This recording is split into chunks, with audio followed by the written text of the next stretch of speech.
नमस्कार साथियों, गौरव ज्ञान धारा में आप सभी का स्वागत है।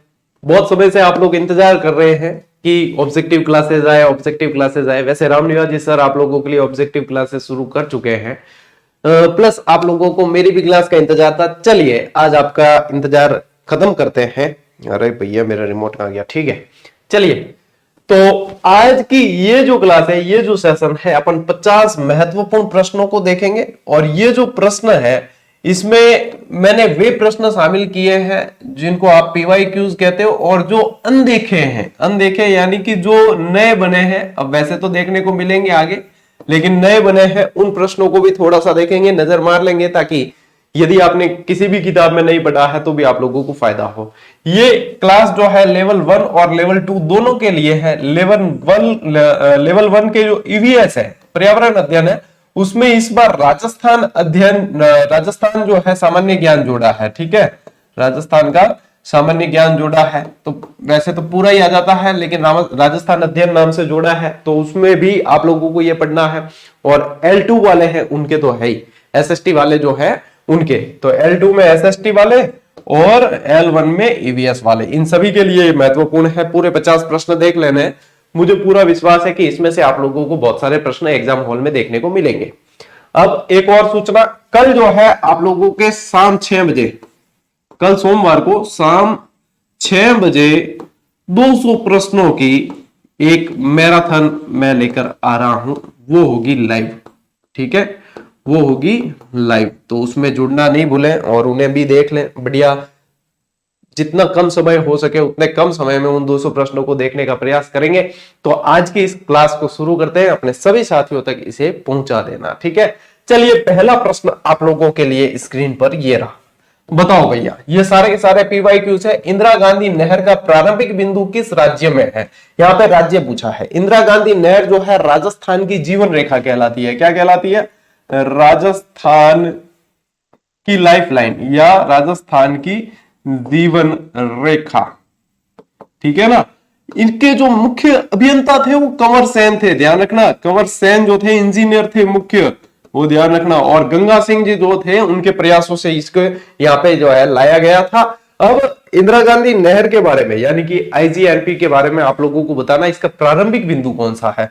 तो इसका प्रारंभिक बिंदु है आप लोगों के पंजाब। अब ये पंजाब के जो है हरिके बैराज बांध से, पंजाब के हरिके बैराज बांध भी पूछते हैं, ध्यान रखना। हरिके बैराज बांध से जो है इसे निकाला गया है। और ये कहां है? फिरोजपुर के अंदर। ये कहां है?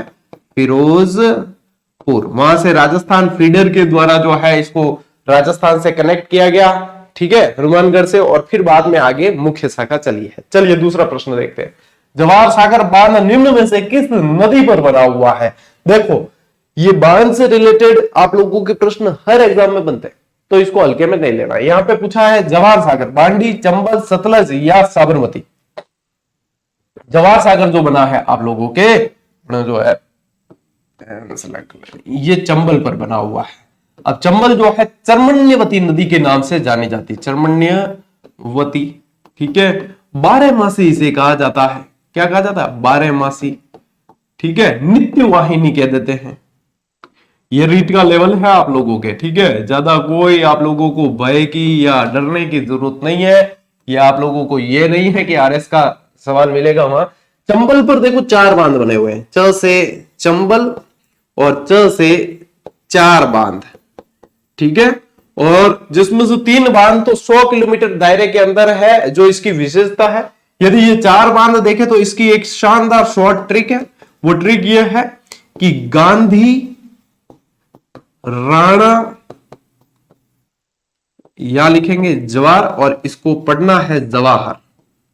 गांधी राणा जवार कोटा में बोएगा, कोटा में बोएगा, ठीक है। अब देखो टाब्रो इम करनो क्या है, की कौन करनो। इम क्या है? अट्रिक यानी आ थारे ज्ञान रो आधार बनी। इम देखो आ है, ओ है बांध गांधी सागर। ओ कयो बांध है? गांधी सागर बांध, गांधी सागर बांध। ओ कयो है? राणा जी, ठीक है। तो राणा प्रताप सागर बांध।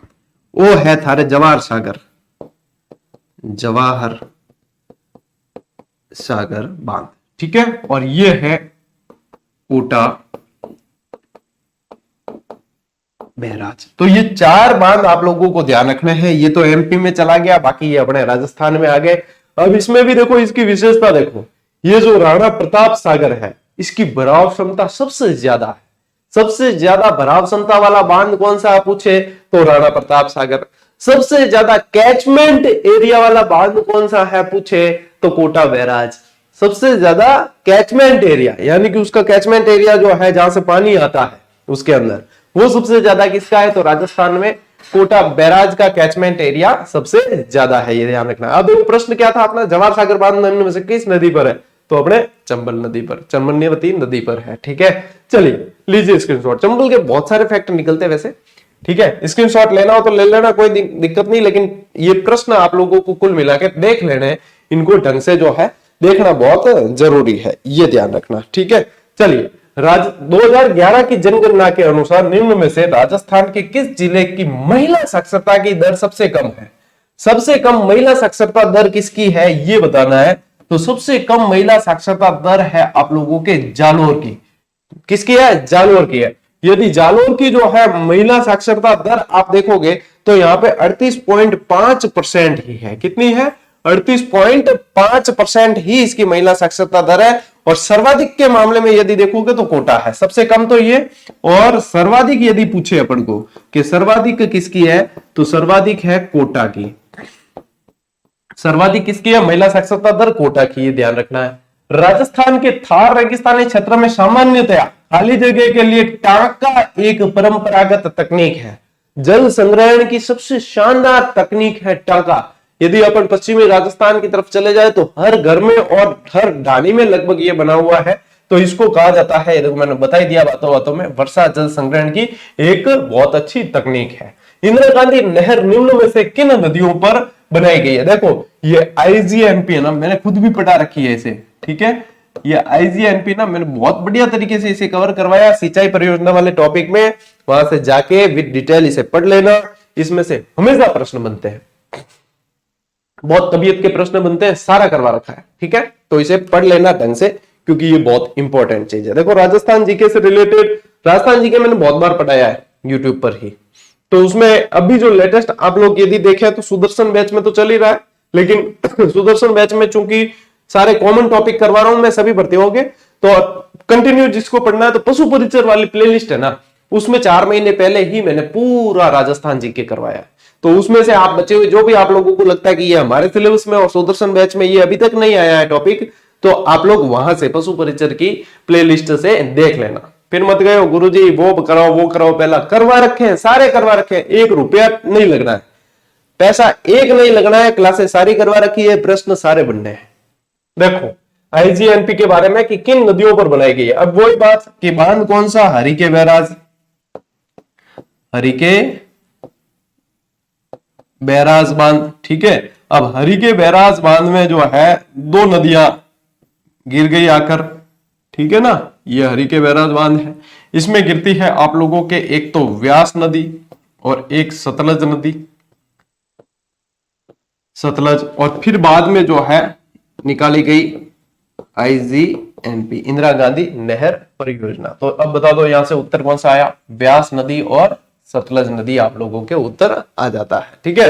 नेक्स्ट प्रश्न देखो, निम्न में से राजस्थान की किस झील में मेंथा नदी आकर गिरती है? अब क्या याद करो, वो कोई अपने मतलब 26 जनवरी 15 अगस्त वाली भावना है नहीं, याद करो कि मैंने आप लोगों को सांबर झील पढ़ाई, तब वहां पे एक ट्रिक बताई थी, खारू, मेथू, खादू और सा, ये बताई थी। फिर बताया था कि इसमें जो है खारी झील खारी गिरती है। ये क्या बता रहा हूं मैं? सांबर झील में गिरने वाली नदियां, जिन नदियों का पानी आता है, ठीक है। अब देखो इसमें कौन सी है? खारी है, रूपनगढ़ है, रूपनगढ़ है, ठीक है टाबरों। मेथू का मतलब ही मेंथा है, मेढा नदी भी लिखा मिलेगा कई जगह, इसी का दूसरा नाम मेढा लिखा मिलेगा, ठीक है। और ये खादू का मतलब है खंडेला, ठीक है, ये भी नदी है। और इस सा का मतलब है सांबर। तो ये 4 नदियां तो गिरती ही गिरती है। और सांबर की प्रकृति कैसी है? खारी है। तो टाबरो ध्यान रखियो, सांबर प्रश्न बनी, सांबर बड़े ही बड़े, ठीक है। सांबर का जो मुख्यालय है वो है आपके जयपुर के अंदर, ठीक है। पहले जयपुर ग्रामीण में पड़ गया था, बीच में रास्ता भटक गया था, अब जयपुर के अंदर पड़ता है वापस। जिला अब जयपुर ही है, ध्यान में वही रखना है, ठीक है। राजस्थान की सबसे बड़ी खारे पानी की झील कौन सी है? यहाँ विदेशी पक्षी फ्लेमिंगोज बहुत ज्यादा यहाँ पे देखने को मिलते हैं, ठीक है। और सबसे ज्यादा नमक उत्पादन का काम राजस्थान के अंदर जा किया जाता है, बस सांबर झील है, ठीक है, ध्यान रखियो। तो आपने की झील है सांबर, ओके। चलो नेक्स्ट, सरिस्का नेशनल पार्क मुख्यतया किसके लिए प्रसिद्ध है? सरिस्का, सरिस्का है कहां, पहले तो ये बताओ। सरिस्का है आप लोगों के अलवर में, होटल रेड डैन बनी हुई है यहाँ पे, हेरिटेज, ठीक है। सरिस्का कहां है? अलवर में। इसके अंदर एक बहुत शानदार प्रश्न पूछा जाता है, वो है आप लोगों के क्रास्का और कांकनवाड़ी का पठार। क्रास्का और कांकनवाड़ी का पठार, ये बहुत अच्छा प्रश्न है और पूछते हैं। मोर के लिए ये अभ्यारण्य बहुत ज्यादा प्रसिद्ध है, और ये टाइगर मतलब अपने क्या कहते हैं, बाघ अभ्यारण्य है, टाइगर रिजर्व है। तो यहाँ पे देखो अपने क्या आएगा, Indian leopard, Siberian crane, royal Bengal tiger या एशियाटिक लॉयन। एशियाटिक लॉयन तो आपके गिर वाले अभ्यारण्य में पाए जाते हैं, ठीक है। तो यहाँ पे क्या है, royal Bengal tiger, royal Bengal tiger. तो ये ध्यान रखना है आपने, मोर के लिए बहुत प्रसिद्ध है। कनफटे नाथों की तीर्थ स्थली यहाँ पर है, बहुत सारी चीजें। चलिए नेक्स्ट बढ़ते हैं। दर्रा के अभ्यारण्य को खाली जगह के रूप में परिवर्तित किया गया, बताओ। जो दर्रा यानी कि अपने कौन सा है, मुकुंदरा दर्रा अभ्यारण्य इसको कह देते हैं, कि क्या कह देते हैं, मुकुंदरा दर्रा अभयारण्य, ठीक है टाबरो। बताओ, डेजर्ट नेशनल पार्क नहीं है, राष्ट्रीय मरुद्यान तो अपने जैसलमेर बाड़मेर। सरिस्का नेशनल पार्क नहीं है, ये तो कहां है, अपने अलवर में, ठीक है। टाबरो, मुकुंदरा नेशनल पार्क या केवलादेव घना नेशनल पार्क, ये तो आप लोगों के पक्षी अभ्यारण्य है। केवलादेव तो पक्षी अभयारण्य जो है कहा, भरतपुर के अंदर। कहा है, भरतपुर। तो आपने बच्चियों है भाई थारे मुकुंदरा नेशनल पार्क, जो मुकुंद सिंह जी यहाँ के शासक थे, उनके नाम पे इसका नाम जो है मुकुंदरा दर्रा नेशनल पार्क, ये अपने क्या हो गया, राष्ट्रीय उद्यान है ये। और यहाँ पे प्रश्न क्या है, हाँ नेशनल पार्क यानी कि राष्ट्रीय उद्यान के रूप में इसे डेवलप किया गया। यहीं पे एक प्रसिद्ध, आप लोगों को पता है वैसे, अबली मीणी का महल है, मुकुंद सिंह जी की पासवान थी, अबली मीणी का महल, जिसे राजस्थान का दूसरा ताजमहल कहते हैं। राजस्थान का दूसरा ताजमहल है, ठीक है। पहला कौन सा है, जसवंतथड़ा, ठीक है। कहां है, जोधपुर के अंदर। कहां है, जोधपुर। मेहरानगढ़ का जो किला है उसकी तलेटी में बना हुआ है जसवंतथड़ा, ठीक है। मेहरानगढ़ का जो किला है उसकी तलेटी में बना हुआ है जसवंतथड़ा, जसवंत सिंह जी की स्मृति में सरदार सिंह जी ने बनवाया था, ठीक है ना। तो राजस्थान का ताजमहल, ये भी ध्यान रखना। चलो भाई आगे बढ़ते हैं। इंदिरा गांधी नहर परियोजना के प्रथम चरण में कौन सा क्षेत्र शामिल नहीं है? ये सारे पीवाईक्यूज है बेटा, पीवाईक्यूज यानी प्रीवियस ईयर क्वेश्चंस, ठीक है, जो बहुत ज्यादा रिपीट होते हैं फिर से। देख लो ऐसे ऐसे प्रश्न। अब देखो पहला चरण जो था ना इसका, जिसमें अपने जो है राजस्थान फीडर बनी, और राजस्थान फीडर से जो है कुछ शाखाएं निकाली गई, तो उसमें जो है अपने अनूपगढ़, सूरतगढ़ और पुंगल, ये शाखाएं निकली थी, वहां तक पानी आया था। तो सूरतगढ़ कहां है अपने, ये गंगानगर के अंदर है। सूरतगढ़ बे हनुमानगढ़ तक तो आएगी राजस्थान फीडर, फिर सूरतगढ़, अनूपगढ़, ये कहां पड़े, अपने गंगानगर में। पुंगल पड़ेगी बीकानेर के अंदर। तो हनुमानगढ़ तो इसमें शामिल था ही, बीकानेर शामिल था ही, गंगानगर शामिल था। बाड़मेर के गडरा रोड तक तो बाद में जो है ये जल पहुंचा है। तो अपने ध्यान यहां रखना है कि पहले चरण में शामिल नहीं था वो बाड़मेर, यही पूछा ना, जो पहले चरण में शामिल नहीं था। तो यह बाड़मेर शामिल कौन हो पहले चरण के मायने, ठीक है टाबरो, ओके। चलिए नेक्स्ट प्रश्न बताओ, निम्न में से कौन सा पर्यटन स्थल जो है अजमेर के पास स्थित नहीं है?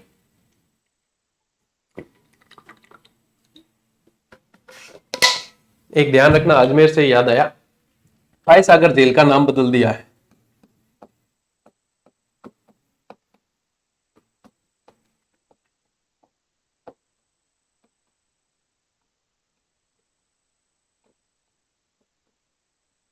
क्या किया है अब?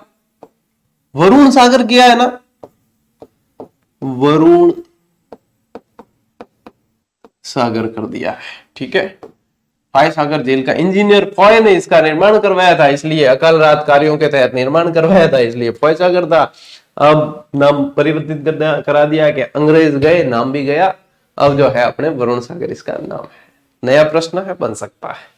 चलो टाबलो देखो, दौलत बाग आपने अजमेर में ही है। अन्ना सागर झील अनोजी बनाई, अर्णोराज बनाई, अजमेर में है। तारागढ़ किलो जिंग रूटी रानी रूट कर गई, ठीक है, अजय मेरू दुर्ग, ये भी अपने अजमेर में है। ये गुलाब बाग जो है ना, ये अजमेर में नहीं है, तो ये कहाँ है? ये है भैया उदयपुर के अंदर। ये कहाँ है? उदयपुर। उदयपुर का जो जंतुआलय है वो इसी गुलाब बाग में यहीं पे बना हुआ है, ठीक है, इसलिए गुलाब बाग ध्यान रखना अपने, ठीक है, गुलाब बाग वहां नहीं है। ये कंफ्यूजन क्या होता है पता है?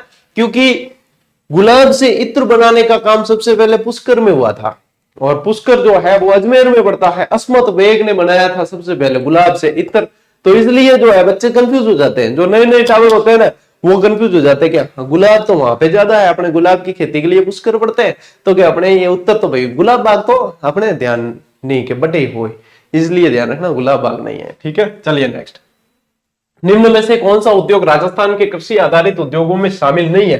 देखो, कृषि आधारित उद्योग जो है अपने उपज पर आधारित होते हैं, खेती से की गई उपज पे आधारित है, ठीक है, उन पे उनके आधार पे जो है उद्योग, कृषि आधारित उद्योग, इसमें से टॉपिक भी आता है, तो कृषि पर आधारित नहीं है वो बताना है। तो बताओ, चमड़ा उद्योग, सीमेंट उद्योग, कपड़ा उद्योग या रबड़ उद्योग? देखो अब आप लोग जो है इसको और इसको तो सीधा निकाल दोगे कि ये भी नहीं है, ये भी नहीं है, ठीक है। यहां बताना ये भी मतलब कृषि आधारित है, ये भी कृषि आधारित है। अब आपका कंफ्यूजन होगा चमड़ा और सीमेंट पर, तो बताओ मैं एक चीज आप लोगों को बताऊं, कृषि जो है ना, उस कृषि के साथ में ही पशुपालन भी किया जाता है। ये एक दूसरे के मतलब हिस्सा ही है, एक दूसरे का अभिन्न अंग है कृषि और पशुपालन। तो चमड़ा उद्योग जो है वो भी इनडायरेक्टली इससे जुड़ा हुआ है, कृषि से जुड़ा हुआ है। सीमेंट उद्योग जो है वो खनिज आधारित उद्योग है। सीमेंट कैसा है? खनिज आधारित उद्योग है। कृषि उपज का यहाँ पे कोई लेना देना नहीं है, कोई हिस्सा कृषि का नहीं है, इसलिए ध्यान रखना, कंफ्यूज मत हो जाना कि चमड़ा चमड़ा जो है क्या जमीन में उगाया थोड़ी जाता है, लेकिन जो चीजें जमीन में उगाई जाती है उसे जीव जंतु पशु खाते हैं, और उन्हीं से जो है चमड़ा उद्योग वाला काम जो है चमड़ा उनसे प्राप्त किया जाता है, ठीक है टाबरो। चलिए नेक्स्ट, ऑपरेशन फ्लड का संबंध, मोस्ट इंपॉर्टेंट प्रश्न। मैं ये कह रहा हूं कि मोस्ट इंपॉर्टेंट है, मैं ये नहीं कह रहा हूं कि बहुत ज्यादा भारी प्रश्न, सरल है, बिल्कुल सरल है। ऑपरेशन फ्लड जो है श्वेत क्रांति के नाम से इसे जाना जाता है। इसी का दूसरा, अरे यार उत्तर भी वही है क्या, इसे जो है श्वेत क्रांति के नाम से जाना जाता है। इसके आप लोगों को जनक पूछे तो ध्यान रखना वर्गीज कुरियन, वर्गीज कुरियन इसके जनक है, और इसका टाइम पीरियड पूछे तो 1970 याद रख लेना, ठीक है टाबरो। चलो नेक्स्ट, कृषि के उद्देश्य से राजस्थान राज्य को कितने जलवायु क्षेत्रों में बांटा गया है? राजस्थान को कितने जलवायु क्षेत्रों में बांटा, 10, 12, 20 या 8? तो देखो राजस्थान का जिक्र हो तो 10 क्षेत्रों में बांटा है, यानी कि राजस्थान को तो बांटा है, राजस्थान के तो खंड है 10, और भारत के पूछे आप लोगों को तो भारत के खंड है 15। अब राजस्थान में सबसे बड़ा क्षेत्रफल की दृष्टि से सबसे बड़ा, और राजस्थान में सबसे छोटा, ये दोनों भी बताना है। सबसे बड़ा है OIC, यानी कि फर्स्ट सी है, एक्चुअली ये फर्स्ट नंबर है रोमन वाले, OIC के चौथे में B, ठीक है, सबसे छोटा है 4P और सबसे बड़ा है IC, ऐसे याद रख रहे, फर्स्ट सी है IC, याद रख लियो, लेना चाहो तो ले लो स्क्रीनशॉट, नहीं तो किंग कौन, ठीक है। हाँ आगे बढ़े, ओके। निम्न में से राजस्थान में कपास का सबसे अधिक उत्पादन करने वाला जिला कौन सा है? निम्न में से, ठीक है, बीकानेर, गंगानगर, जैसलमेर, झुंझुनू। देखो बीकानेर के अंदर एक क्षेत्र है लूणकरणसर, लूणकरणसर, यहां पे क्या है, मूंगफली का उत्पादन बहुत ज्यादा होता है, और मूंगफली के मामले में जाना जाता है भारत में राजकोट को, इसलिए बीकानेर के लूणकरणसर को राजस्थान का राजकोट कहा जाता है, ये भी ध्यान रखना। कपास के मामले में आप लोगों को ध्यान रखना है श्रीगंगानगर। हड़प्पा सभ्यता के समय से प्रचलित है ये, उस समय जो है इसे सिंडोन के नाम से जाना जाता था, ठीक है। तो वैसे यहाँ पे अपने ध्यान रखना है श्रीगंगानगर, हनुमानगढ़ वगैरह यहाँ पे ज्यादा होता है फिर बांसवाड़ा साइड यहाँ पे भी ज्यादा होता है। महिंद्रा वर्ल्ड सिटी राजस्थान में निम्न में से किस शहर में स्थित है? औद्योगिक पार्क टाइप है एक तरीके से, और ये प्रश्न भी बना हुआ है, ये आपके कहीं और नहीं जाना, राजधानी चले जाना, जयपुर के अंदर है, ठीक है टाब्रो। नेक्स्ट, भारत का राष्ट्रीय पुष्प कौन सा है? ये ईवीएस वालों के भी टॉपिक है और आप लोगों के एसएसटी वालों के तो है ही है, L1 और L2 दोनों के लिए कॉमन क्लास चल रही है। तो टाब्रो और जो रोइडा है नी,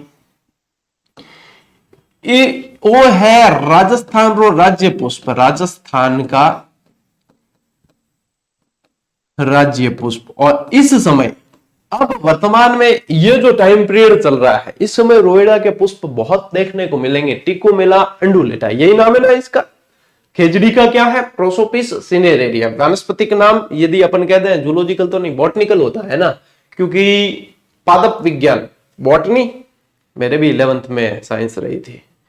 फिर क्या है कि अपना दिमाग बहुत, अपन कुशाग्र बुद्धि के शुरू से होशियार बहुत, फिर साइंस वाइंस ऐसे हल्के सब्जेक्ट कौन ले, अपने चले गए आर्ट्स में, ठीक है। एक रील देखी साइंस वाले तो कह के भाई ये तारे क्यों चमकते हैं, तो वो बताने लगा कि अकॉर्डिंग टू साइंस। फिर वो पूछता है कि तू साइंस का बंदा है, तू कौन से फील्ड से है, साइंस से या किससे है, कॉमर्स से? तो कि मैं आर्ट्स से हूं। तो भाई दादाजी है, दादाजी चमक रहे, दादाजी वो क्या तुम सो जा, मैं आर्ट्स वालों को बोलो हल्के में ले रहे, आर्ट्स वालों को है, आज आर्ट्स वालों से साइंस वाले पढ़ रहे हैं। तो that's the part of joke, don't take it seriously. थोड़ी बहुत इंग्लिश मुझे इतनी आती थी, बता दी। चलिए आगे बढ़ते हैं। राजस्थान का राज्य पुष्प कहा जाता है रोहिड़ा को, टिकोमेला अंडुलेटा इसका वानस्पतिक नाम है, बॉटनिकल नेम। और अपने यहाँ पे पूछा है कि राष्ट्रीय पुष्प कौन सा है, तो वो है आप लोगों के कमल का फूल।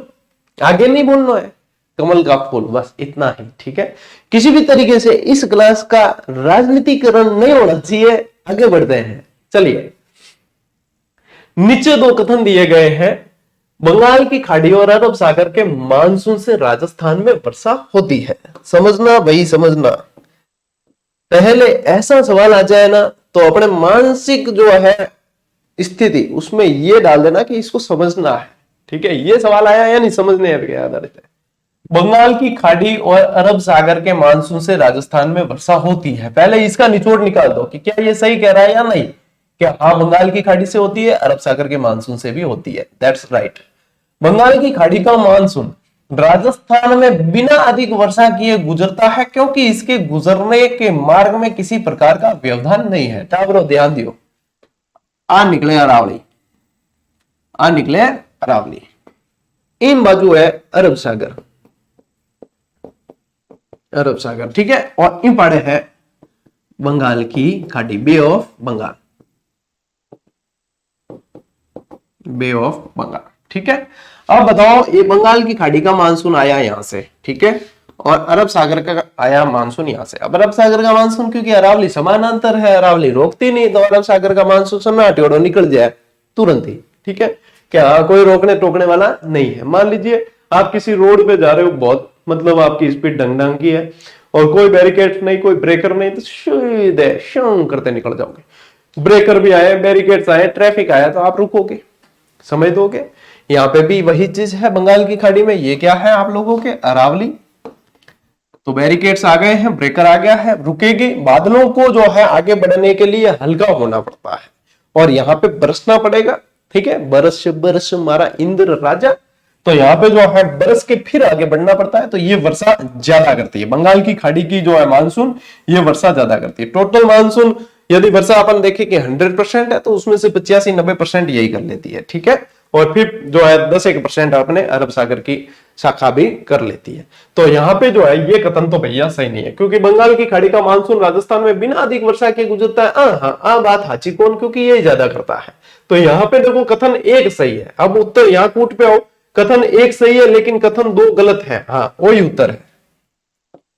कथन एक सही है लेकिन कथन दो गलत है, ठीक है, हाँ यही है। चलिए आगे बढ़ते हैं, समझिए ना, ये कंसेप्ट मैंने आप लोगों के मानसून वाली क्लास में क्लियर करवाया है।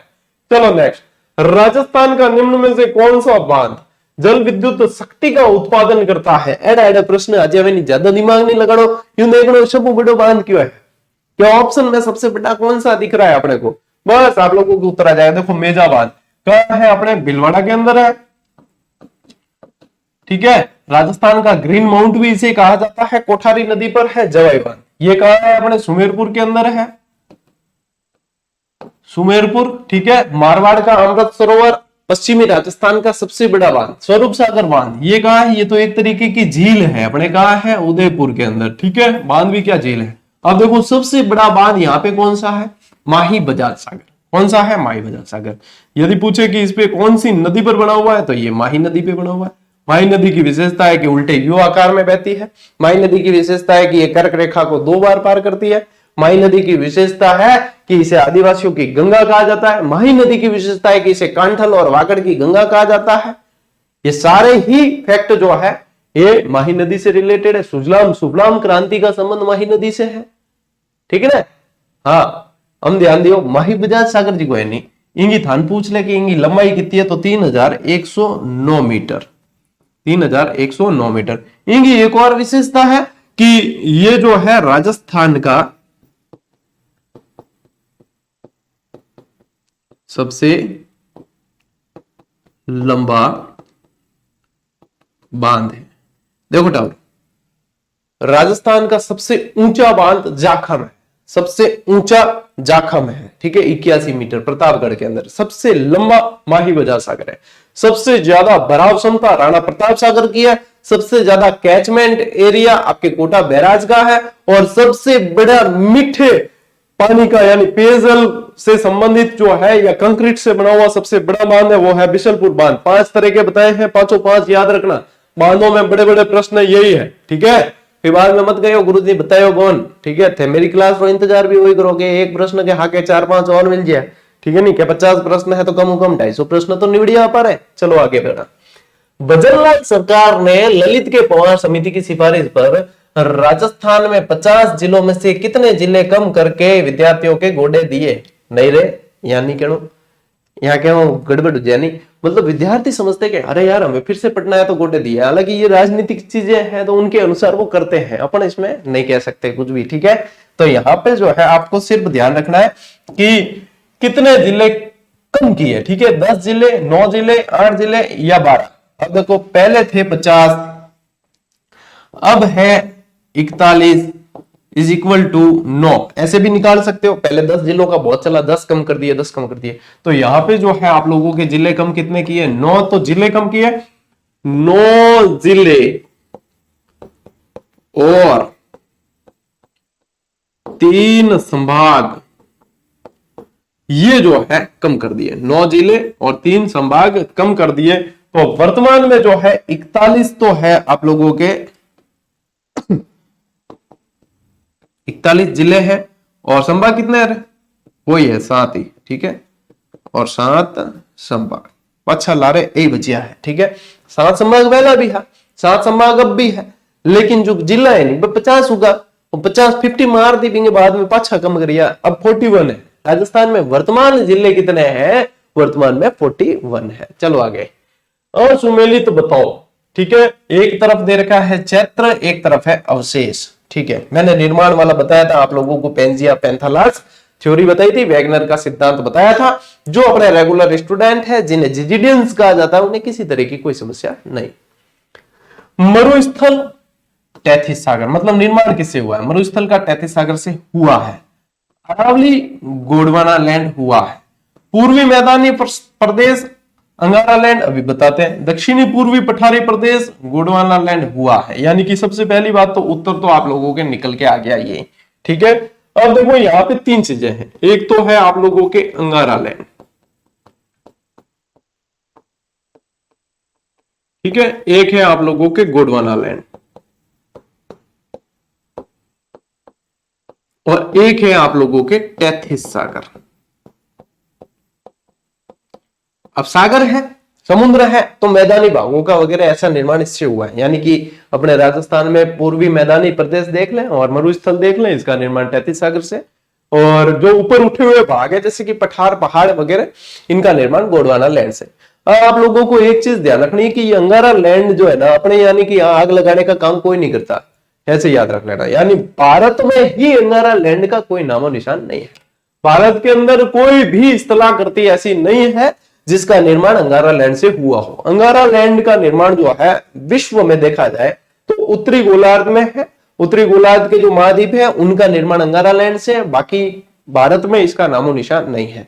तो जहां भी अंगारा लैंड आ जाए आपको ध्यान रखना है कि अंगारा लैंड से अपने कोई लेना देना नहीं है। अपने जो है एक तो गोंडवाना लैंड और एक तैतीस सागर, ये दोनों ही अपने हैं, बाकी सब पराये हैं। ठीक है, तो अपने यहां ध्यान रखना पूर्वी मैदानी प्रदेश अंगारा लैंड ये असुमेलित है। चलो, कितने सेंटीमीटर वर्षा रेखा मरुस्थल को दो भागों में बांटती है? देखो, राजस्थान को दो भागों में बांटे ये पूछे आप लोगों को, तो देखो राजस्थान को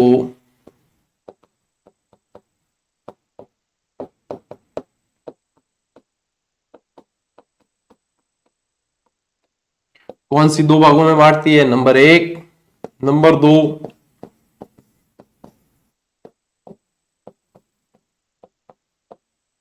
मन ध्यान है कि जद्दी आ क्लास आए नहीं ए टाबर मतलब है नहीं ए उत्तर में ध्यान देने हूं ज्यादा, तो मतलब ऊपर नीचे कमेंट बॉक्स में फालतू री पंचायती करी ओ मने 100% ध्यान है। और सवाल है ना पूछी जो मैं कई बार बता चुके हूं, वे खुद ध्यान नहीं दे, तो इसलिए जो है हम भी फिर ऐसे ही है भाई, इनको ध्यान नहीं देना है। ये तो चाहते हैं कि हमें पर्सनली सर एक एक को बताए।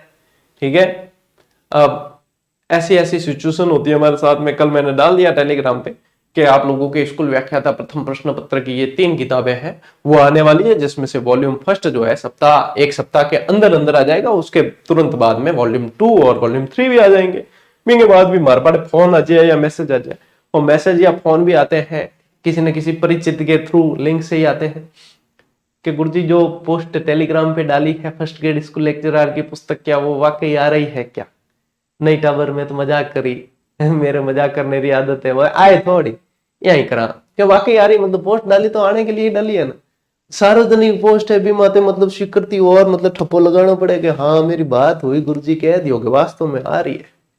हाँ तो या तो वह बात है कि दोस्त हम बखान करने खातिर देख में फोन करियो है और हकीकत बात हुई है, पुस्तक आ रही है सप्ताह भर के अंदर, मैं बता रहा हूं तुझे। ठीक है, या फिर मैं बता रही हूं तुझे, लड़कियों में भी है ये चीज, या फिर बस मजे लेना गुरुजी पुस्तक आ रही है ना रे टाबर मैं ही मजा करा थे मजा करो वे वाली चीज है। तो ऐसी बातें नहीं करनी है टाबरो। ठीक है, किंगो मैसेज आए और यहाँ है भारत पाकिस्तान को मैच भी है, क्लास करना फटाफट पूरी। ठीक है, कितने सेंटीमीटर वर्षा रेखा? देखो दो चीजें ध्यान में रखनी, राजस्थान को दो भागों में बांटने वाली वर्षा रेखा पूछे तो 50 सेंटीमीटर 50-50। क्या ध्यान रखना, राजस्थान को बराबर दो भागों में बांटे तो 50-50 कर देना है, बस 50-50। तो ओके, तो वो तो है याद, अभी तो मैं यहाँ टिक लगा देता। और 50-50 कर दिया, राजस्थान को दो भागों में बांट दिया। अब राजस्थान जो है इस तरफ पश्चिमी मरुस्थल है, इस तरफ पूर्वी मैदानी भाग है। अब 50-50 तो ऑलरेडी कर रखा था, इसे ऑलरेडी कर रखा। अब इस 50 को भी दो भागों में बांटना है, 50-50 कर दिया, 50 को दो भागों में बांट दिया, अपने आगे 25। फॉर्मूला आई थी सिद्धम, एक्चुअली ऐसा नहीं है, वर्षा रेखाएं ऐसे चलती है। ठीक है, 50 सेंटीमीटर वर्षा रेखा यानी कि उस एरिया को डिवाइड किया हुआ है, वहां पे 50 सेंटीमीटर वर्षा रेखा होती है। लेकिन याद करने के हिसाब से सही है, 50-50 पहले बांट दिया, उसके बाद में 25 सेंटीमीटर। भाई अरावली के इस तरफ मरुस्थल है, इसको दो भागों में बांट दिया 25 सेंटीमीटर। ओके, ये हो गया काम पूरा। एक बार 50 सेंटीमीटर की जगह ऑप्शन आया था 40 सेंटीमीटर, तो फिर बाद में देखो जब अपना एग्जैक्ट उत्तर वहां नहीं है तो करीबी कौन सा है। ठीक है, तो करीबी कौन सा है उसको देखा जाता है। तो यहाँ पे अपने 25 सेंटीमीटर सही है, क्योंकि मरुस्थल को दो भागों में पूछा है। राजस्थान के निम्न जिला समूह का दक्षिण पश्चिम मानसून और औसत वर्षा के आधार पर सही आरोही क्रम कौन सा है? इसके लिए सबसे पहले आप लोगों को ध्यान होना चाहिए, एक तो क्रम होता है अवरोही और एक होता है आरोही। बस ये समझ गए तो आप लोगों के उत्तर सही हो जाएगा। अब अवरोही का मतलब देखो अक्षर कितने 1 2 3 4 और इसमें कितने 1 2 3, यानी कि इसमें कम है तो इसका ध्यान रखना, ये कम से ज्यादा पूछ रहे हैं, ठीक है, या छोटे से बड़ा। ये क्या पूछ रहा है, कम से ज्यादा या छोटे से बड़ा। यहां पे देखो 4 है, तो यानी कि ये ज्यादा से कम पूछ रहा है, ज्यादा से कम पूछ रहा है या बड़े से छोटा पूछ रहा है। बस आरोही और अवरोही ध्यान रखने का यही तरीका है, नहीं तो कंफ्यूज हो गए बार बार, अरे यार आरोही याद ही को, आरोही क्या था, अवरोही क्या था, ठीक है। तो यहाँ पे ये ध्यान रखना है। अब बताओ, इसमें यदि अपन देखें, ये प्रश्न बना हुआ है, सेकंड ग्रेड वरिष्ठ अध्यापक संस्कृत डिपार्टमेंट वाले में बना था। इसमें है आप लोगों के, बताइए, राजस्थान के निम्न जिला समूहों में मतलब आरोही क्रम कौन सा है। अब इतने एग्जैक्ट डेटा याद करने, इसमें थोड़ा सा अपने को आइडिया चाहिए। एग्जैक्ट डेटा याद करने जाओगे तो बहुत ज्यादा कंफ्यूजन होगा, है ना।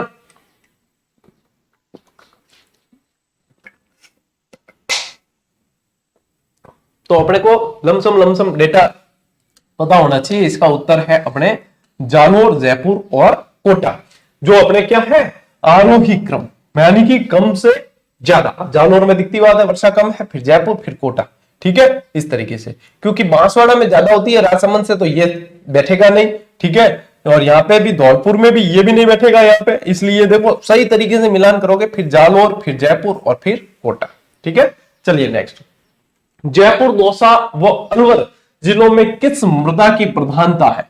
अब मिट्टियां देखोगे तो आपने याद कर ली, जैसे कि जलोढ़ मिट्टी, बलुई मिट्टी, काली मिट्टी, ठीक है, जिसे रेगुर भी कहा जाता है। लेकिन मैंने आप लोगों को अल्फीसॉल्स, एंटीसॉल्स, इंसेप्टिसॉल्स, ये सारी वर्टिसॉल्स वगैरह बताई थी। तो बताओ कि जयपुर, दौसा और अलवर, सीधी सी बात है, ये कौन से क्षेत्र में आते हैं, ये आते हैं मैदानी क्षेत्र में, ठीक है। मैदानी क्षेत्र में मिट्टी कैसी आती है, जलोढ़ आती है। अब जलोढ़ में कैसी कौन सी मिट्टी पाई जाती है, सीधा सट आप लोगों के आ जाएगा अल्फीसॉल्स, ठीक है। जलोढ़ मृदा यानी कि अल्फीसॉल्स, इस तरीके से पहुंच जाना ऊपर तक। नेक्स्ट देखो, राजस्थान में खड़ीन जल संरक्षण की प्रचलित विधि है, यानी कहां प्रसिद्ध है, नागौर, बीकानेर, जैसलमेर या पाली। तो खड़ीन जो है, खड़ीन आप लोगों को मैंने मरुस्थल के अंदर बढ़ाया हुआ है, ठीक है। मीठे पानी की झीलें होती है ये भी, और निम्न भूमि होती है एक तरीके से। और खड़ीन जो है, झीलें सूख जाती है, उसके बाद में यहाँ पे कृषि भी की जाती है, जिसे खड़ीन कृषि के नाम से जानते हैं। ये जैसलमेर की प्रचलित पद्धति है। नेक्स्ट देखिए, निम्न में से कौन सा असुमेलित है। ये है आपके रिजर्व क्षेत्र है, ठीक है, अपने कंजर्वेशन रिजर्व। बताइए इसमें से रणखार, जालोर, मनसा माता, झुंझुनू, सोरसन, बूंदी या मीरगढ़ भीलवाड़ा। तो देखो, रणखार जालोर के अंदर ही है, जंगली गधों के लिए जाना जाता है। मनसा माता जो है झुंझुनू के अंदर ही है, पहले बीच में नीम का थाना में चला गया था ये क्षेत्र, लेकिन अब झुंझुनू के अंदर ही है। हमीरगढ़ भी भीलवाड़ा के अंदर है, लेकिन सोरसन बूंदी के अंदर नहीं है। तो बेटा के सोरसन कहां है, सोरसन है बारा के अंदर, ठीक है। सोरसन कहां है, सोरसन बारा के अंदर है, आप लोगों के ध्यान रखना। चलिए नेक्स्ट, निम्न में से किस पुरा स्थल की पहचान पुरातत्वविद टी.एच. हेंडले ने एक बौद्ध कस्बे के रूप में की थी, ठीक है। ये अभी हाल ही में प्रश्न बना था, अच्छा प्रश्न है, ठीक है। टी.एच. हेंडले, एक तो टी.एच. हेंडले को अपन बार बार पढ़ते हैं। इन्होंने जो है राजस्थान का आकार बताया, राजस्थान का आकार जो है सबसे पहले इन्होंने विषम कोणीय चतुर्भुजाकार बताया। विषम कोणीय पतंगाकार कह सकते हो आप, विषम कोणीय पतंगाकार बताने वाले टी.एच. हेंडले थे। अब इन्होंने जो है बौद्ध कस्बे के रूप में एक सभ्यता स्थल को की पहचान की है, जो आप लोगों के है नलियासर। कौन सी है, नलियासर। नलियासर एक्चुअली है कहां, नलियासर है सांबर के अंदर। नलियासर कहां है, सांबर के अंदर है। ब्राह्मी लिपि की यहाँ पे मुद्राएं मिली है, ये भी ध्यान रखना। ब्राह्मी लिपि की मोहरें, ब्राह्मी लिपि की मोहरें यहां से प्राप्त हुई है, इसलिए भी ये जाना जाता है, ठीक है। चलिए नेक्स्ट देखो, निम्न में से कौन सा विकल्प सुमेलित नहीं है, सुमेलित नहीं है। पृथ्वीराज रासो की रचना किसने की, चंद्रवरदाई ने की, बिल्कुल सुमेलित है। विशलदेव रासो की नरपति नाल ने की, इसको याद ऐसे रखना, बीने, अल्फ्रेड बीने पढ़ते हो ना आप, तो ऐसे याद रखना, बी यानी विशलदेव रासो और ने यानी कि अपने नरपति नाल, ठीक है। चतुसाल रासो की डूंगरसी, डूंगरसी कहते हैं, डूंगर सिंह नाम है पूरा, लेकिन यहाँ पे ये जो है असुमेलित है।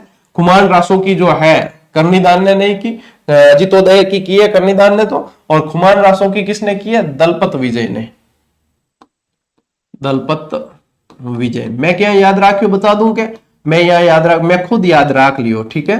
के खुद क्या याद राखियो गुरुजी के खू यानी खुमारना सो दे नहीं दलपत हुई जाए, मैं खुद याद राख लियो थे भी खुद याद राख लो, बस अपना काम बनता। आगे का डायलॉग जरूरी नहीं है मैं कि कोई भी डायलॉग बोलूं तो आगे का डायलॉग आप लोगों के दिमाग में आए मुझे पता है तुम्हें आता है। अभी मैंने जैसे कमल आया, कमल का फूल, तो तुम्हारे दिमाग में पता नहीं अगला डायलॉग आ गया, जबकि अपने कोई राजनीतिकरण से लेना देना ही नहीं। अभी मैं कह रहा हूं अपना काम बनता, तुम्हारे दिमाग में 100% डायलॉग आ रहा है। अरे मतलब नहीं है कोई डायलॉग आज से, आगे पढ़ो। लो, राजस्थान की वेशभूषा में प्रयुक्त कशुमल निम्न में से कौन सा रंग होता है? अपनी आरबीएससी की जो ऑब्जेक्टिव पुस्तक आई थी ना मेरी और राम निवाजी की, उसके अंदर जो है वो 10वीं का कला संस्कृति वाला चैप्टर शुरू होता है, उसका पहला प्रश्न यही था। क्यों था? क्योंकि 10वीं की किताब में भी दे रखा है पहला ही प्रश्न उस पाठ में। कशुमल है, लाल रंग है। क्यों लाल रंग है? कशुमल वाला केड़ो लाल रंग के कशुमल देड़ो, कशुमल रंग केड़ो है कि लाल। ओके चलिए, बिल्कुल आरएस में बना था अभी प्रश्न, ये आरएस में भी बना था। निम्न कथनों पर विचार करें तथा सही उत्तर का चयन करें। ठीक है, ठीक है। लूणी नदी तंत्र का अधिकांश अपवा क्षेत्र राजस्थान में है। ओके। खारी नदी बनास नदी की सहायक नदी है। ओके। बनास नदी खमनोर की पहाड़ियों से निकलती है और खमनोर की पहाड़ियां राजसमंद में है। ओके। खमनोर की पहाड़ियां कहां है? राजसमंद में। बनास नदी चंबल नदी की सहायक नदी है। ओके, ठीक है। बनास नदी के किनारे ही हल्दी घाटी का युद्ध हुआ कि कैसे गुरुजी? क्यों बिंगे खमनोर युद्ध नहीं कहा के अबुल फजल कहो है ना, खमनोर का युद्ध है ये, तो है ना। तो बताइए अब कूट कौन कौन से सही है? मेरे हिसाब से तो ये तीनों ही सही है, तो 1, 2 और 3 सही है। ठीक है, इसका लूणी का ज्यादातर बेसिन अपने यही है, और लूणी का बेसिन जो है वो गोडवाड़ बेसिन के नाम से जाना जाता है, गोडवाड़ बेसिन। ओके, ठीक है। कौन सा पर्यटन केंद्र और स्थान सुमेलित नहीं है? ठीक है, मेहरानगढ़, बीकानेर, जसवंतथड़ा, जोधपुर, स्वर्णकोटी, टोंक और रानी जी की बावड़ी बूंदी। बावड़ियों से रिलेटेड एक बहुत शानदार फैक्ट आप लोगों को जीजीडी फैक्ट प्रो के रूप में अभी कल दिया है, परसों दिया है, कल परसों ही दिया है। ठीक है, अब आपको गुरुजी हम तो जुड़े हुए हैं, उसमें 3 लाख सदस्य जुड़े हुए टेलीग्राम, हमें तो नहीं मिला फैक्ट। जीजीडी फैक्ट प्रो के लिए अलग से टेलीग्राम चैनल एक बना रखा है अपन ने, जिसका नाम है, क्या नाम है? जीजीडी एजू हब। ठीक है, जीजीडी एजू हब नाम है, और उस पे 35,000 से अधिक विद्यार्थी जुड़े हुए हैं। आप अपने जिस टेलीग्राम से जुड़े हो ना, इस गौरव ज्ञान धारा, जिसपे 3 लाख से अधिक सदस्य है, 3,06,000 से अधिक, वहीं पे पिन किया हुआ है जीजीडी एजू हब टेलीग्राम चैनल का लिंक। कई चीजें दिमाग में आएगी थे, मतलब यूं मत हो जो कुछ रुक रुक के, मतलब यूं सोच के दिमाग में नहीं आती कई बार चीजें। ठीक है, तो ये अपने ध्यान रखना। क्या कह रहा था मैं? हाँ, जीजीडी एजू हब का लिंक जो है पिन किया हुआ है अपने गौरव ज्ञान धारा टेलीग्राम चैनल पे। आजकल है ना काम की बहुत अति है, मतलब ये व्यस्तताओं का, मेरा शायद जीवन का सबसे मतलब खतरनाक दौर है व्यस्तताओं का। अब आप कहोगे गुरुजी इतनी तो क्लास भी नहीं आ रही है, इतना वो ही नहीं हो रहा, व्यस्तताएं हैं कहाँ? 1 महीने बाद आप लोगों को पता चलेगा, ठीक 1 महीने बाद पता चलेगा कि ये व्यस्तताएं क्यों हैं और क्या है। क्या है कि पहले से कोई ज्यादा चीजें बताए ठीक नहीं रहता है ना। तो 1 महीने बाद आप लोगों को बताएंगे, व्यस्तताएं बहुत ज्यादा होगी अभी, इसलिए दिमाग में सही कई चीजें चल रही होती, बता रहा क्या है, बता के रही हूं, बताना क्या है, तो भी मतलब क्लास हमें कंटिन्यू रखी है, चाहे कितनी व्यस्तता में, तो भी क्लास जो है कंटिन्यू ही आप लोगों की रखी है अपने भैया, क्लासों में कोताही नहीं। मेहरानगढ़ बीकानेर वाला जो है आप लोगों के असुमेलित है, क्योंकि मेहरानगढ़ कहाँ है? जोधपुर। राव जोधा जी का फलसा जिस दुर्ग को कहा जाता है, पहले जोधा जी का फलसा नाम से ही जाना जाता था इसे। ठीक है, फिर बाद में जो है मेहरानगढ़ नाम हो गया, मैंने दुर्ग में जाकर बताया आप लोगों को। ठीक है, तो टाबरो ध्यान रखियो। जसवंतथड़ा जो है राजस्थान का ताजमहल है, ये आप कहोगे स्वर्ण कोठी, तो इसी को कहा जाता है सुनहरी कोठी।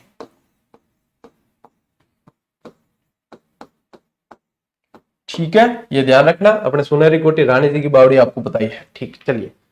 थर्डी धाटकी, इसे धाटकी भी लिखा मिलेगा, ये आप लोगों को ऐसे भी लिखा मिलेगा। ठीक है, कंफ्यूज मत होना, धाटकी भी लिखा मिलेगा। देवड़ावाटी किसकी उपबोलियां है, कौन सी भाषा की? तो ये है आप लोगों के मारवाड़ी की उपबोलियां है। देवड़ावाटी स्पेशली सिरोही की साइड बोली जाती है, यानी कि इसमें गोडवाड़ी भी आ गई। ठीक है, गोडवाड़ी भी इसके अंदर आ गई। ठीक, तो ये किसकी उपबोलियां है? मारवाड़ी की। चलिए नेक्स्ट, रांगड़ी और निमाड़ी उपबोलियां किसकी है? रांगड़ी और निमाड़ी। बागड़ी की, मालवी की, मेवाड़ी की या मेवाती की? बताइए। रांगड़ी और निमाड़ी किसकी है? तो ये है आप लोगों के मालवी की उपबोली है, और ये भी प्रश्न बना हुआ है, बहुत बढ़िया प्रश्न बना हुआ है ये, रांगड़ी और निमाड़ी। निमाड़ी एक तरीके से भीली बोली है, ठीक है, एक तरीके से कैसी है, भीली बोली है। चलिए नेक्स्ट।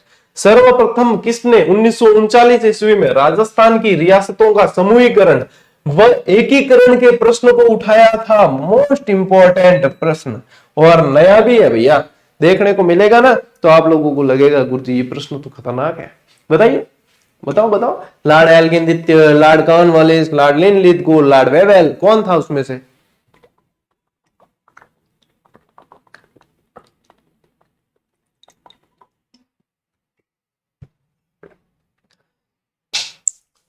राजस्थानी रियासतों के समूहीकरण एवं एकीकरण के प्रश्न को उठाया था, वह था लॉर्ड लिनलिथगो। कौन था?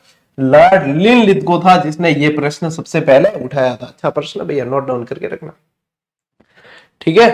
नेक्स्ट देखो, राजस्थान का कौन सा शासक जिसने सबसे पहले इंस्ट्रूमेंट ऑफ एक्सेशन पर हस्ताक्षर किए?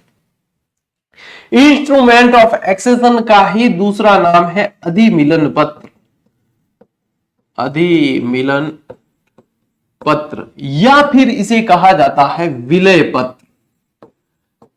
उस समय परिस्थितियां ये थी, सरदार वल्लभ भाई पटेल और वीपी मेनन साहब को ये जिम्मेदारी मिली थी कि वो जो है भारत को पूरे एक संघ के रूप में बांधे। 565 रियासतें थी उस समय, तो एक रियासती विभाग का गठन किया गया 5 जुलाई 1947 को, और उसके बाद उनको जिम्मेदारी दी कि आप लोग इनको जो है एक संघ के रूप में बांधोगे। साम दाम दंड भेद जो भी नीति आप लोगों को लगती है उचित, उसे अपनाओ। तो वीपी मेनन साहब का भी बहुत जबरदस्त योगदान था, जो रियासती विभाग के सचिव थे उस समय, ठीक है। तो ये जो है स्टैंड स्टिल नाम का एक पत्र निकाला था, स्टिल स्टैंड, ठीक है, यानी कि जो अपने को स्वतंत्र रखना चाहे वो तो स्टिल स्टैंड पत्र पे साइन करेगा। और एक था इंस्ट्रूमेंट ऑफ एक्सेशन, यानी कि अधिमिलन पत्र, अधिमिलन पत्र पे साइन किया, यानी कि आप भारतीय संघ में मिलने के लिए राजी हो। तो इस पर साइन करने वाले अपने राजस्थान के सबसे बड़े शासक या सबसे पहले शासक कहे तो वो शार्दुल सिंह जी थे, जो बीकानेर के शासक थे। कौन थे? शार्दुल सिंह बीकानेर, ठीक है ना, ध्यान रखना। इंस्ट्रूमेंट ऑफ एक्सेशन वाला प्रश्न बन चुका है, बहुत बढ़िया प्रश्न है, और बना है, बार बार बनेगा। चलिए नेक्स्ट। निम्न में से किस अवसर पर कांकन डोरा की प्रथा का अभ्यास किया जाता है? Practice makes man perfect.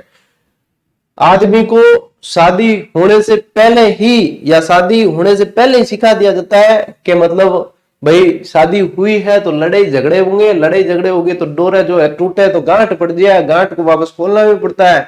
तो कांकन डोरा की गांठ खोलने को पहले ही अभ्यास करा दिया गया। वो विवाह संबंधित है। कांकन डोरा रस्म है, ठीक है, कि हाथ के और पैर के कांकन डोरा बांधा जाता है। फिर जो है आसपास के घर की जो स्त्रियां वगैरह सब शामिल होती है, वहीं खड़ी रहती है। उसके बाद में कहता है ले खोल अब कांकन डोरा खोले, तो फिर वो खोलते फिर वापस बांधते। ये प्रथाएं चलती है। एक जुआ जुई चलता है, जुआ जुई एक वो जो वो छाछ के अंदर जो है ना, छाछ मूंगफली पतासे वगैरह होते हैं, उसके अंदर अंगूठी ढूंढने की क्या भाई साहब, उस समय घमासान जो होता है युद्ध, वो सबसे पहला जो है युद्ध की शुरुआत होती है। उसी समय जो है योद्धा अपनी शक्ति का प्रदर्शन करता है कि आने वाले समय में वहां पे देखा जाता है कि कौन जीतेगा ये युद्ध आने वाले इस जीवन के संग्राम में। क्या गुरुजी मजा आएगा, ठीक है। ले ये विवाह से संबंधित प्रथा है, ठीक है, ओके। राजपूताना मध्य भारत सभा के प्रथम अधिवेशन का अध्यक्ष कौन था? बताओ देखें। राजपूताना मध्य भारत सभा के प्रथम अधिवेशन का अध्यक्ष किसे बनाया गया? विजय सिंह पति, केसरी सिंह बारड, चांद करण सुराणा या जमनालाल बजाज? यहाँ पे जो है प्रश्न में मैं चेंज कर रहा हूं, प्रथम की जगह तीसरा करना, तीसरे अधिवेशन का, क्योंकि यहाँ पे जो है जमनालाल बजाज आप लोगों को ध्यान रखना है। तीसरे अधिवेशन का जमनालाल बजाज जो है अध्यक्ष इनको बनाया गया था, ठीक है। नेक्स्ट देखो, निम्न में से कौन सा दुर्ग सुदर्शनगढ़ के नाम से भी जाना जाता है? नाहरगढ़, सामोद, तिमनगढ़ या जयगढ़? ये जयगढ़ को तो चिल्ल का टीला भी कहा जाता है, चिल्ल का टीला, चिल्ल का टीला भी इसे कहा जाता है। बताओ, इसका उत्तर है नाहरगढ़, जयपुर वाला ही है। नाहरगढ़ को सुदर्शनगढ़ के नाम से भी जानते। इसी नाहरगढ़ के अंदर माधो सिंह ने अपनी 9 रानियों के लिए 9 महल बनवाए, और 9 के 9 महल विक्टोरिया शैली के अंदर थे। यानी कि कहते हैं 9 पासवाने थी, किसी के अंदर झगड़ा नहीं हो, इसलिए एक जैसे 9 मेल बन गए कि अब कोई झगड़ा लड़ाई टंटा नहीं है। ठीक है, चलिए नेक्स्ट। निम्न में से किस चित्र शैली में फर्रुख वाल का चित्र मिलता है जिस पर आसिफ खान और बेटो लिखा है? ये प्रश्न बिल्कुल नया देखने को मिला है। आप लोग चाहे ग्रंथ पढ़ो, चाहे कितने ही किताबें पढ़ो, ये ऐसे प्रश्न जो होते हैं ना, इसमें विद्यार्थियों को लगता है अरे गुरुजी ये प्रश्न कहीं नहीं पढ़ा, बहुत तगड़ा प्रश्न है, ये तो आया ही नहीं, आपने पढ़ाया उसमें से नहीं आया, किसी ने पढ़ाया। तो यही तो बात है कि जो प्रश्न ऐसा है उसके लिए चाहे कितने ही ग्रंथ पढ़ लो, या तो इसके लिए पढ़ो 2000 पेज की किताब, ठीक है, तो भी मुश्किल ही है कि ये याद रहे या ध्यान रहे। तो ऐसी चीजें जो है नुकसान नहीं पहुंचाती। समझदार विद्यार्थी ये देखता है कि मुझे वे प्रश्न सारे आने चाहिए जो सभी विद्यार्थियों को आ रहे हैं, और उससे अधिक मैं जो है सही वहां पे करके आऊं, क्योंकि वहां पे गलत होते हैं। ऐसा नहीं कि जो बिल्कुल देखा हुआ नहीं है वही मुझे आना चाहिए, उसके चक्कर में वो अपनी जिंदगी खराब कर देता है, अपना पूरा समय खराब कर देता है। क्योंकि वो प्रश्न तो एक आध होते हैं, 2-4 होते हैं जो मेरिट से इसका कोई लेना देना नहीं। मेरिट बनती है मोस्ट ऑफ 80 से 90% प्रश्न उन पर आधारित जो व्यवस्थित तरीके से आप लोग पढ़ के जाओ। ठीक है, वो नहीं कि जो किसी को नहीं आ रहे वो भी आपको आए। तो ये समझदारी, स्मार्ट स्टडी कैसे करनी होती है, इसको ध्यान रखना। ये जो है आप लोगों के चित्र मेवाड़ से रिलेटेड है। अब आगे बढ़े वापस, आसिफ खान और बेटो नाम से लिखा हुआ चित्र, तो ये जो है आप लोगों को ध्यान रखना है कि ये मेवाड़ से रिलेटेड है। ठीक है, चलिए। निम्न में से किस सभ्यता स्थल से किचक महल का संबंध रहा है? यह भी प्रश्न न्यू है, यह भी नया बना। ठीक है, और ये भी ऐसा प्रश्न है जिसके लिए मतलब बहुत ही जबरदस्त लेवल का प्रश्न है, जो किसी को, मैं कह रहा हूं ये जिस एग्जाम में बनाया ना, उसमें न तो ये किसी को नुकसान पहुंचाएगा न फायदा, क्योंकि ये जो है सिर्फ तुक्का किसी ने मारा होगा तो इसे ही हुआ।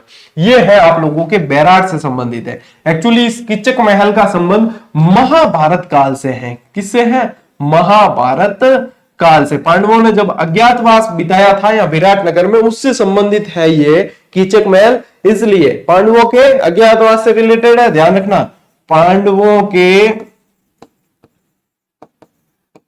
अज्ञातवास से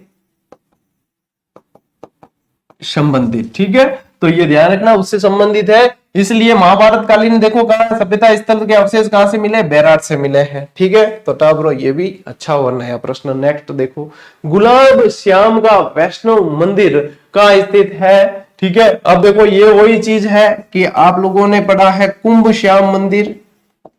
क्या पढ़ा है? कुंभ श्याम मंदिर।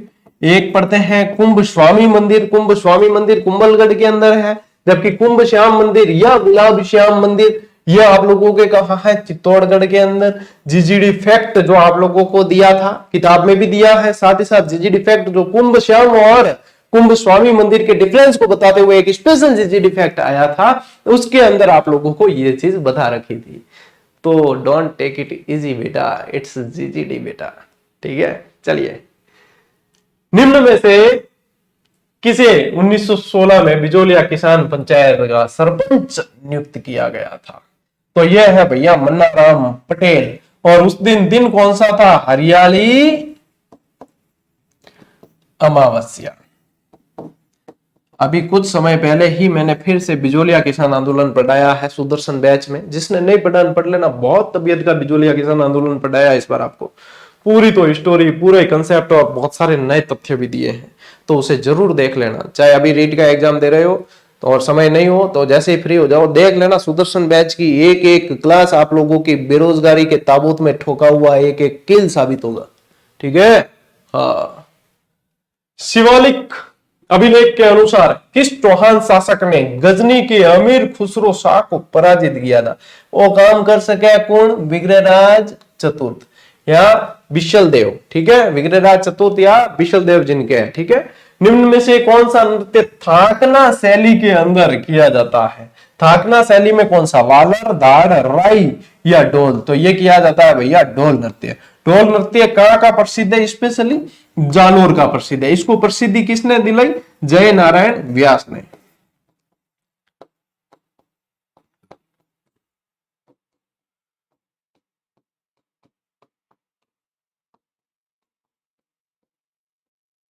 ठीक है डाबरू, ओके। नेक्स्ट बढ़ेंगे। महाराणा प्रताप के गठबंधन में शामिल ताज खान निम्न में से कहाँ का शासक था, ये भी प्रश्न नया बना। क्या महाराणा प्रताप गुरुजी इतना पढ़ा, अपने सारा का सारा जो है गठबंधन वाला पूरा ही पढ़ लिया, हल्दी घाटी पढ़ लिया सब कुछ, लेकिन ये महाराणा प्रताप के सहयोगी ताज खां को कहीं भी नहीं पढ़ा, ये कहां से है प्रश्न। कोई बात नहीं, आया तो आया, या आया नया प्रश्न। मैं कहता हूं नए प्रश्न मिलने चाहिए हर एग्जाम में 2-4, तो उस एग्जाम के प्रति जो है अपनी विश्वसनीयता बनी रहे कि हाँ कुछ नया हो रहा है, ठीक है, नए प्रश्न है तो सीखेंगे और, ठीक है, धुंधो दिखेगा। नए प्रश्न जहां दिखे ना, 2-4 हर एग्जाम में दिखते हैं, नए प्रश्न जहां दिखे उन्हें नोट करके रखो। अब जैसे ताज खां है, ये जालोर का था, ठीक है, ताज खां जालोर का था, नोट करके रखो, बढ़िया। नए प्रश्नों से सीख मिलती है, नए प्रश्नों से मतलब शोक या विलाप करने की आवश्यकता नहीं है, नए प्रश्न जहां मिले तुरंत लिख दो बस, क्योंकि वो प्रश्न फिर बन सकता है। तो एक बार नया बना है, अगली बार अपने लिए वो नया नहीं रहना चाहिए, इसीलिए आप लोगों को यहाँ पे भी पढ़ा रहा हूँ क्या, ये भी ध्यान रखो। हमने बहुत बड़ा ग्वालियर के राम साहब वगैरह सब पढ़ लिए, लेकिन ये ताज खां एक नया प्रश्न है, हमारे लिए भी नया है, आपके लिए भी नया है, तो ध्यान रखना जालोर है इसका उत्तर, ठीक है। नेक्स्ट, राजस्थान को सुनेल टप्पा निम्न में से किसकी अनुशंसा पर मिला था? पी सत्यनारायण राव समिति, राज्य पुनर्गठन आयोग, शंकर राव देव समिति या भारतीय संविधान। अब सुनेल टप्पा जो है 7वें चरण की बात है, कहां की है, 7वें चरण की बात है। अब तो बोर्ड ही नीचे आ जाएगा, 7वें चरण की बात है सुनेल टप्पा, ठीक है। उस समय कौन सा आयोग बना था, राज्य पुनर्गठन आयोग बन गया था, ठीक है। जब फिर अपन पढ़ रहे हैं कि राज प्रमुख से जो है राज्यपाल का पद हो गया था, गुरुमुख निहाल सिंह सबसे पहले राज्यपाल राजस्थान के रहे हैं, तो यहाँ पे आपके क्या आएगा, राज्य पुनर्गठन आयोग, ठीक है। नेक्स्ट, संत मावजी की चौपड़ों की भाषा कौन सी है? संत मावजी का संबंध कहां से है? ये वागड़ से है, कहां से है, वागड़।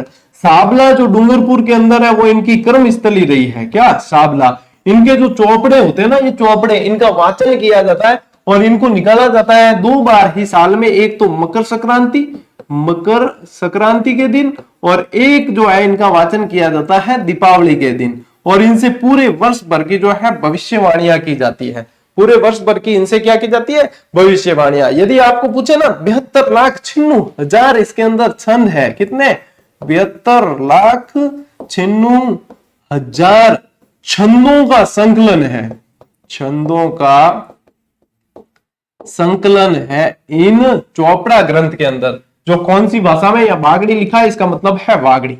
क्या मतलब है, वागड़ी। वागड़ क्षेत्र कौन सा है, डूंगरपुर बांसवाड़ा वाला क्षेत्र वागड़ कहलाता है, ठीक है टाबरो। देखो नेक्स्ट प्रश्न, निम्न में से कौन सा सुशीर वाद्य यंत्र नहीं है? सुशीर ऐसे कर देना इसे, ठीक है, सुशीर वाद्य यंत्र नहीं है। सुशीर यानी फूंक मार के बजाने वाले वाद्य यंत्र, पुंगिन उंगिन बजा नहीं है बे सारा ही। तत्वाद्य यंत्र जिनमें तार लगाओ, घनवाद्य यंत्र जिनमें जंकार उठे, ठीक है, यही याद कर लो अपने, तो झंकार उनको बोलते हैं गंग, ऐसे आवाज आए ना जिसके अंदर, वो है घनवाद्य यंत्र, ठीक है। तत् यानी कि तार है, ठीक है। वेणु पे तंदूरो दड़िने नौबत बाजे, वेणु पे तंदूरो दड़िने नौबत बाजे। ये वेणु और तंदूरो क्या है, तत्वाद्य यंत्र है। हर भजन हर गीत को जियो, यदि जीके को जीना है तो उसको जियो, सिर्फ पढ़ो मत, ठीक है। तो यहाँ पे क्या है, सतारा, नड, मशक या बपंग, निम्न में से सुशीर वाद्य यंत्र कौन सा नहीं है, आप लोगों को ये बताना है। सतारा भी है, नड भी है, मशक भी है, ठीक है, बपंग नहीं है, क्योंकि बपंग कैसा वाद्य यंत्र है, ये तत्वाद्य यंत्र है। ये कैसा है, तत्वाद्य यंत्र है। टाबर पढ़ना है ना, पूरे मजे में पढ़ना, मतलब जो काम करो ना पूरे आनंद के साथ करो, तभी तो मजा है, नहीं तो जिंदगी तो वैसे ही जा रही है। चलिए नेक्स्ट प्रश्न, चूड़े मांगी सेनानी सिर काट दियो सतरानी, निम्न में से किस महिला के संदर्भ में यह उक्ति कही गई है? हाडी रानी, सहल कंवर। देखो यहां दे रखा है सिर्फ हाडी रानी। हाडी रानी का मतलब क्या होता है पता है क्या? हाडावंशी चौहान थे, कौन थे? हाडावंशी चौहानों की पुत्रियां, राजकुमारियां कह सकते हो, ये सारी हाडी रानी कहलाती है। कई बार मैं हाडी रानी, जैसे कि राणा सांगा की पत्नी हाडी रानी के बारे में बताता हूं तो वो कहते हैं नहीं गुरुजी, राणा सांगा की नहीं थी, सोलुमर के चुंडावत वो थे रतन सिंह जी, उनकी थी, ठीक है। तो कई बार आप लोग जो है ये भूल करते हो, एक्चुअली वो क्या, हाडी रानी का मतलब है हाडावंशी चौहान जितने उनकी पुत्रियां सारी जो कई रानी बनी है वो हाडी रानी कहलाती है। जैसे बाटी वंश की पुत्रियां हैं वो शासक बनी है, वो भटियानी कहलाती है, बाटी रानी कहलाती है, ठीक है। इसी तरीके से हाडी रानी सिर्फ एक नहीं है, लेकिन प्रसिद्ध जिसने शीश अपना काट कर निशानी के रूप में दिया, यानी सेनानी का मतलब होता है निशानी, वो हड्डी रानी सहल कंवर थी। उसका नाम क्या था? सहल कंवर। ये हड्डी रानी कौन थी? सहल कंवर। ठीक है, अब मेरे हिसाब से ये चीज हमेशा क्लियर रहेगी आपके। नेक्स्ट देखो, सलेमाबाद में अखिल भारतीय निम्बार्काचार्य की पीठ की स्थापना किसने की? अब यहाँ पे निम्बार्काचार्य उत्तर मिले तो वो नहीं है, उनके गुरु थे। ठीक है, वो भी ध्यान रखना अपने, क्या नाम है? परशुराम देवाचार्य। इन्होंने जो है इनकी स्थापना यहाँ पे स्पेशली स्थापना जो है इनकी मुख्य पीठ की जो की है वो परशुराम देवाचार्य जी ने की है। किसने की है? परशुराम देवाचार्य। लीलटास पक्षी का दर्शन कौन से अवसर पर शुभ माना जाता है? लीलटास जो पक्षी है उसका दर्शन जो है कौन से अवसर पर शुभ माना जाता है? जिस दिन, क्या कहते हैं उनको? शस्त्र पूजन होता है। बताइए किस दिन होता है शस्त्र पूजन? जिस दिन भारत के अंदर मैसूर और राजस्थान के अंदर कोटा के अंदर प्रसिद्ध मेला बढ़ता है, वो है भैया आप लोगों के दशहरे पर। ठीक है, दशहरे का मेला भारत के अंदर मैसूर का प्रसिद्ध है, राजस्थान में कोटा का प्रसिद्ध है, शस्त्र पूजन है इस दिन। ठीक है, और इसी के साथ में आप लोगों के आज की ये धुआंधार 50 प्रश्नों वाली क्लास पूरी हुई। कल अब शाम 6 बजे आएगी आपके 200 प्रश्न वाली क्लास। कितने? 200 प्रश्न। एसएसटी वाले तैयार रहना। ठीक है, एसएसटी वाले रीट लेवल 2 एसएसटी वाले जो है वो सारे के सारे विद्यार्थी तैयार रहेंगे। कल शाम 6 बजे लाइव क्लास 2-2.5 घंटे चलेगी। 2-2.5 घंटे में अपन 200 प्रश्न शानदार तरीके से, यानी उसमें भारत जीके वगैरह सब आएगा, इंडियन हिस्ट्री, इंडियन ज्योग्राफी वगैरह सारी ही चीजें उसके अंदर आप लोगों के शामिल की जाएगी। तो तैयार रहो, लाठा रहो, मोटिया रहो, और जितने ज्यादा लोग इस समय प्रैक्टिस करेंगे वो बढ़िया है। अब आने वाले समय स्कूल व्याख्याता, वरिष्ठ अध्यापक, सारी परीक्षाएं क्यू में है। ठीक है, पंक्ति में है, कतार में है। तो बढ़िया तरीके से आप लोगों को तैयारी की जरूरत है। ये मेरे पीछे जो आप देख पा रहे हो, कौड़ियों के मूल्य आप लोगों को जो है सोना दिया जा रहा है, फिर भी आप चूकते हो तो फिर जिम्मेदार आप हो। अभ्यास करो बेहतरीन, क्योंकि ये प्रश्न रिपीट होते हैं, यही प्रश्न घूम फिर के एग्जाम में देखने को मिलेंगे। वरिष्ठ अध्यापक, चतुश्रेणी कर्मचारी और स्कूल व्याख्याता, तीनों की टॉपिक वाइज टेस्ट सीरीज के कॉम्बो और अलग अलग इंडिविजुअल जीजीडी ऐप पर अवेलेबल है। जाओ, रजिस्ट्रेशन करो, ज्वाइन करो और अभी से जो है टूट पड़ो। अपन मिलते हैं साथियों अगली क्लास में, अगले वीडियो के अंदर। तब तक के लिए राम राम, जय हिंद।